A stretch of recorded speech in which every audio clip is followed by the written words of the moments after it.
নতুন নতুন খবর পেতে চোখ রাখুন নিউজ টাইম 24x7-এ।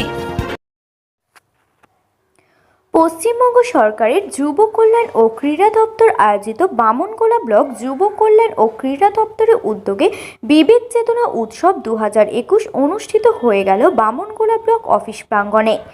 এদিন ব্লক প্রশাসনের পক্ষ থেকে সকালে প্রথমে ব্লক অফিস থেকে একটি র্যালি বের করা হয়। গোটা পাকুয়াহাট পরিক্রমা করে শেষে ব্লক অফিসে এসে বিবেকানন্দের প্রতিকৃতিতে পুষ্পস্তবক অপূর্ণ শ্রদ্ধা নিবেদন করেন ব্লক আধিকারিক সহ অন্যান্য বিশিষ্ট ব্যক্তিবর্গ।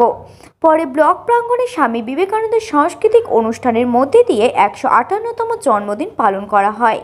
এদিন সাংস্কৃতিক অনুষ্ঠানের আবৃত্তি, গান, কুইজ কম্পিটিশন, বসে আঁকো প্রতিযোগিতা সহ বিভিন্ন আনুষ্ঠানিকের মধ্যে দিয়ে পালিত হয় স্বামী বিবেকানন্দের জন্মদিন।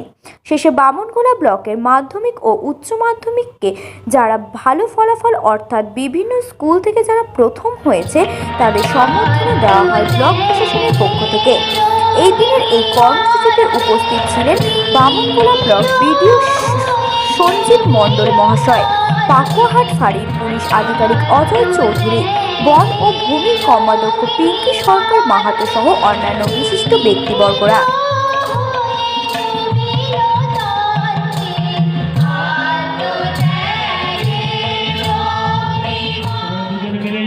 স্বামীজির মূর্তিতে মানবেন, সকলে হাততালি দিয়ে অভিনন্দন জানাবেন। স্বামীজির মূর্তিতে মাল্যদান করলেন সমস্ত অন্যান্য আধিকারিক মাননীয় সঞ্জিত মণ্ডল মহাশয় এবং